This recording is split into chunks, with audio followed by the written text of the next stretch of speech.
नंद Sami शीरत ध्वज का साष्टांग प्रणाम स्वीकृत हो देवता।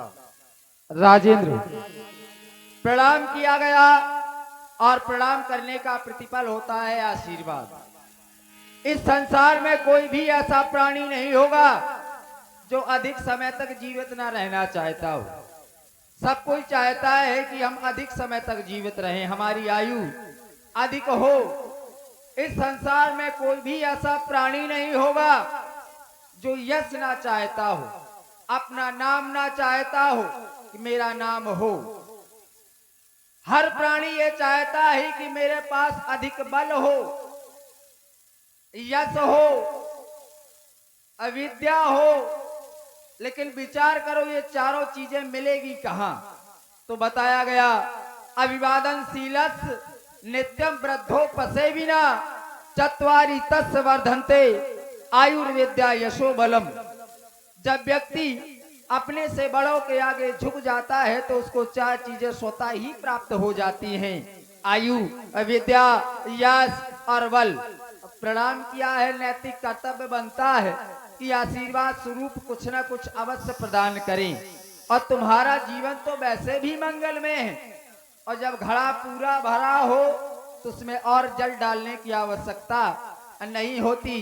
तुम्हारे लिए सुंदर कामना है, ये जगत झुकाए शीश तुम्हें, ऐसा सम्मान तुम्हारा हो, है आशीष हमारा ये, अखंड कल्याण तुम्हारा हो। और राजन, सेवक के द्वारा बुलवाया गया, बुलवाने का हेतु क्या है, कारण क्या है, अवगत कराओ। देवता, जैसा कि सर्वविदित है, ब्रह्मर्षि वेद ज्ञानी, तत्व ज्ञानी, धर्म ज्ञानी, विज्ञानी विश्वामित्र जी का शुभागमन इस पावन भूमि मिथिला में हो चुका है देवता। अतएव मैं चाहता हूं वो शुभ सदन में ठहरे हुए हैं, उन्हें सादर आमंत्रण हेतु मिथिला से सर्वश्रेष्ठ व्यक्ति जाएं, ऐसी मेरे हृदय की अभिलाषा है। अस्तु देवता, हमारी विनम्र प्रार्थना को उन महर्षि के चरणों तक पहुंचाने की कृपा करें देव। ये प्रथम जाके हमारी ओर से ये वंदना करना, और अंत में उन चरण अब कमलों में प्रभु से याचना करना, और कहना कि जमा है ये राज, अब राजेश्वर ये स्वयंवर में छटा छाई है, परंतु बिना प्रभु आपके यह मन मेरे काली घटा गिर आई है। देवता, उनके समक्ष केवल ब्रह्मर्षि को ही नहीं वरन उनके साथ आए हुए 10,000 ऋषिगणों को भी और दोनों सुकुमार बालकों को भी आमंत्रित करना है। तो सहित दोनों उनसे जाकर के कहना है कि सहित दोनों कुंवरों के मुनि विदेह ने तुम्हें बुलवाया है। क्यों? क्योंकि अंत में दिन आज स्वयंवर का वेदी पर शिव धनु ये धरवाया है। राजन के वचन सुने और विचार करने लगे। अगर किसी कार्य को करना है तो ये कार्य सेवक का है, सेवक का कार्य है, सेवक को करना चाहिए। अगर किसी को बुलवाना है, संदेश भेजना है तो सेवक का कार्य है, लेकिन राजन के द्वारा ऐसा नहीं किया गया। सेवक को नहीं बुलाया गया, गुरु को बुलाया गया। कारण देखिए, जो जानकार है वो जानकारी का प्रयोग अवश्य करेगा।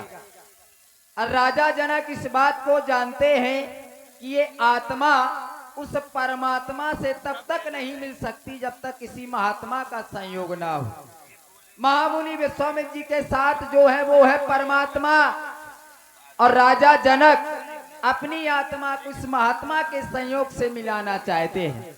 साधुवाद है राजा जनक, जो इस कार्य के लिए तुमने हमें चुना। जाओ उनके आने वाले मार्गों पर पुष्प आच्छादित कराओ। हम तुम्हारे पूज्य देवता लाने के लिए सुखद सदन की ओर प्रस्थान कर रहे हैं। जो आज्ञा।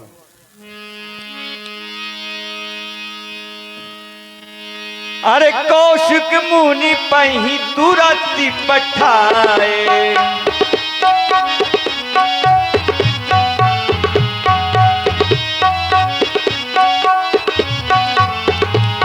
कौशिक मुनि पही तुरंत पठाए।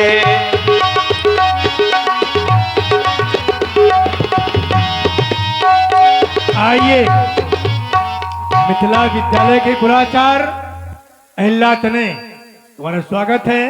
आने का हेतु अवलंब व्यक्त करें। पूज्य सर्वप्रथम तो आप मेरा प्रणाम स्वीकार करें। महामंगल हो तुम्हारा। तत्पश्चात जिस राजाधिराज के राज पर हम गुरु पद पर आरूढ़ है, हमारे महाराज श्री शिरध्वज का भी प्रणाम स्वीकार तुम्हारी करें। कल्याण हो।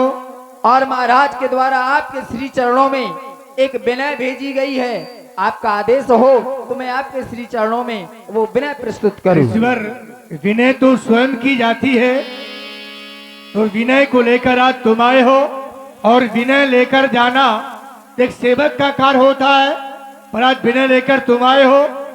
कौन सी विनय है? अवश्य विनय स्वयं जाकर के की जाती है, लेकिन आज मैं आपके समक्ष उद्गाता के रूप में आपके समक्ष उपस्थित हूँ। महाराज जनक की विनय लेकर, वो विनय कौन सी है आप श्रवण करें। महामुनि, आरंभ करें। मिथिला में सदैव मंगल रहा है, परंतु आज मिथिला की शोभा का अवर्णन नहीं किया जा सकता। आज मिथिला में मंगल ही नहीं अपितु महामंगल है। मिथिला में हमेशा मंगल रहा है, पर आज ये महामंगल कौन हो गया? मिथिला में आज ये महामंगल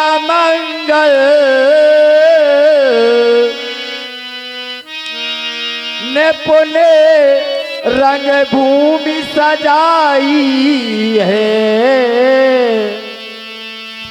आए ने पुदेश विदेशन के, जहाँ जब छटा छवि खाई है। आए ने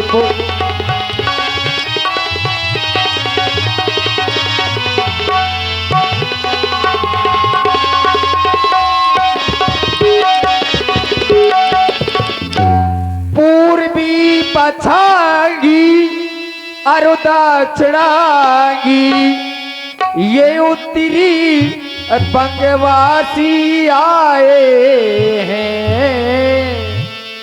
गुजर पंजाबी मारवाड़ी कर्नाटक के अति छविताए हैं।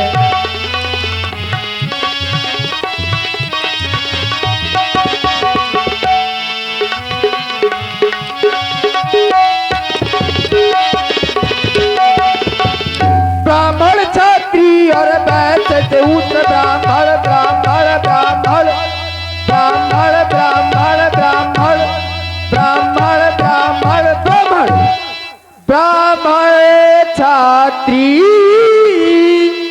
और वैश्य शूद्र ये दानव अरु दैत ने पोतन धर धर आए ने पुदेश विदेशन के सिया ब्याहन की आशा लेकर आए।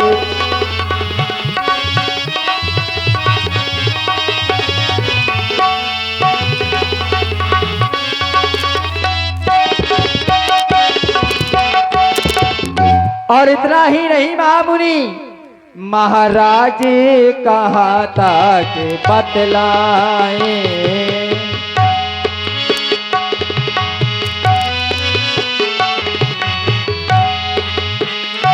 महाराज कहा था कि बतलाए भूपों की समाज इकट्ठा है। महाराज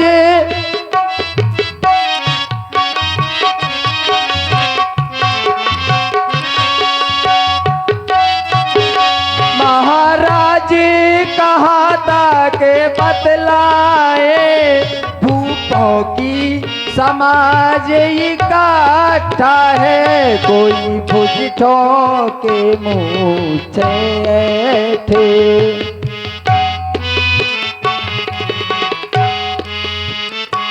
कोई भुजठों के मूछे थे। कोई हंसी करे कोई ठाटा है, कोई भुजठों के मूछे थे।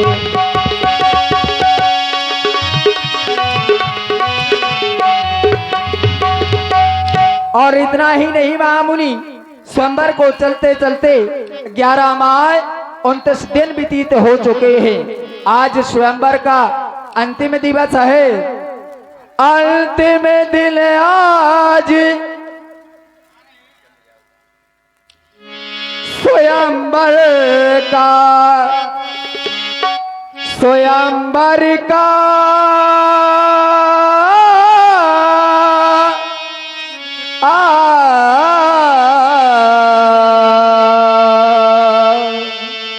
अंतिम दिन आज स्वयंवर का, अंतिम दिन आज स्वयंवर का वे दीपर शिव धनु धरवाया। अंतिम दिन आज स्वयंवर का,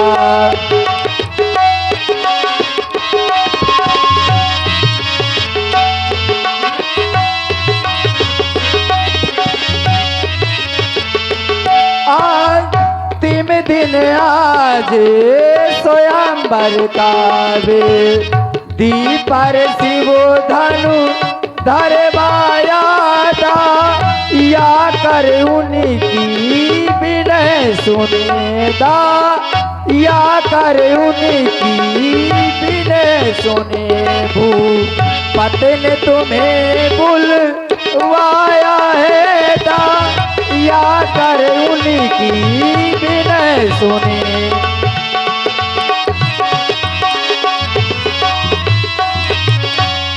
और अगर आप विचार कर रहे हैं कि आपको अकेले चलना है तो ना दीनानाथ, आपके साथ जो आपकी शिष्य मंडली है और आपके साथ जो ये 2 युगल राजकुमार 2 राजकुंवर संग ले लीजिए रंग भूमि की छटा देखने को। चलिए मुनिवर, जल्दी चलिए, नृप कर्तव्य सकल लेखवे को। हे तपोने, तुम्हारी ये विनय हमें स्वीकार है। धर्मात्मा राम सुमित लक्ष्मण, इन्हें प्रणाम करिए, आशीर्वाद की कामना करिए।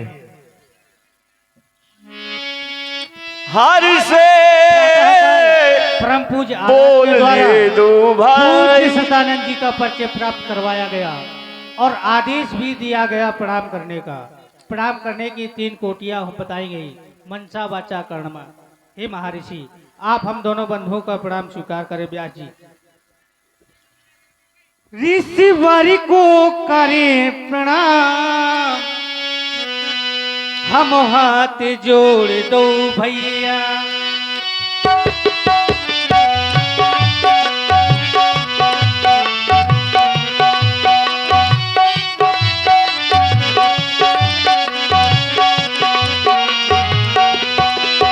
मुनिवर को करें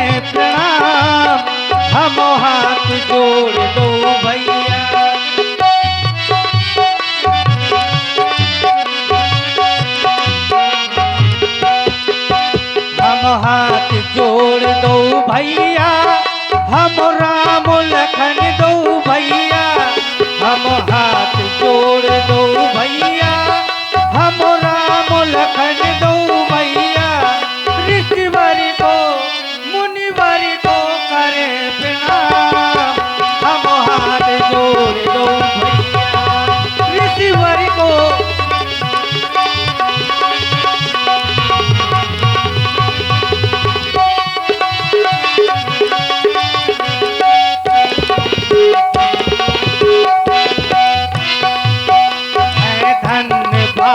जो हमरे जो दर्शन पाए तुमरे है धन्य भाग जो हमरे जो दर्शन पाए तुमरे तुम कर दो कृपा महान हम हाथ जोड़ दो भैया ऋषिवर को करे प्रणाम हम हाथ जोड़ दो भैया को करे प्रणाम हम हाथ जोड़ दो भैया हम हाथ जोड़ दो भैया हम राम लखन दो भैया। महर्षि अहम त्वं वंदे अहम त्वं वंदे। बड़ी विषम परिस्थिति है। दोनों बंधुओं के द्वारा प्रणाम किया गया। अब मैं विचार कर रहा हूं कि इनको आशीर्वाद दूं कि ना दूं। आज ये मेरी वंदना कर रहे हैं, अभी कुछ समय पहले मेरी माता अहल्या ने इनकी वंदना की, क्योंकि इनके चरणों की रच के द्वारा मेरी माँ अहल्या का उद्धार हुआ। मैं अपनी माता जी की पूजा करता हूँ, माता जी इनकी पूजा करती हैं और आज ये मेरी वंदना कर रहे हैं। बड़ी विषम परिस्थिति है। फिर ध्यान जाता है महामुनि विश्वामित्र जी की ओर। अगर इनके द्वारा आदेश दिया गया है तो कोई ना कोई कारण अवश्य होगा। प्रणाम किया है, सुंदर आशीर्वाद, निडर हो वर्ते सदा, समर न जीते कोई, चिरंजीव जुग जुग जियो, कीर्ति लतांबर होए, कीर्ति लतांबर होए। शतानंदो पदबंद गुरुवो बैठे गुरु पै जाए, चल हुतात मुनि कहो तब पठवा जनक बुलाए। राघव राम महामुनि कहने का एक ही हेत है, महाराज जनक जी ने हमें बुला भेजा है और वहाँ देखना क्या है, सीए संबर देखिए जाई इस कैद हो दे बड़ाई। यह चलकर देखना है सीता के स्वयंवर में भगवान शंकर बड़ाई का पात किसे बनाता है। पुनि मुनि वृंदो समेत कृपाला। मेरे अरज आप कहते हैं विधाता इस संसार में लखन कहा जस भाजन सोई, नाथ कृपा तो जा पर। मेरे अरज आप कहते हैं इस संसार में विधाता किसे बड़ाई का पात्र बनाता है। आप मेरा विचार जब आप पर जाता है तो मैं पाता हूं कि एक बार ब्रह्मा से श्रेष्ठ होकर आपने द्वितीय सृष्टि का सृजन कर डाला। आप सृष्टि के दूसरे विधाता कहलाए। विचार पर पाया कि सृष्टि के अगर द्वितीय आप ब्रह्मा है तो आपके पास 6 विधान, हानि लाभ जीवन मरण जस अब यदि विद्यात, तो 6 विधान जब आपके पास हैं तो जिस पर आपकी कृपा का आशीर्वाद होगा वही उस रकुल की रंगशाला पर बड़ाई का पात्र होगा। तो फल मनोरथ हो तुम्हारी तरफ, चला जा देखा जा। तो पुनि मुनि वृंदो समेत कृपाला,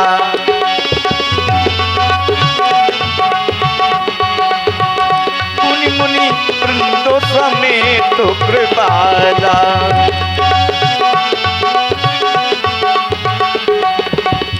देखनो चले धनुष मखोशाला,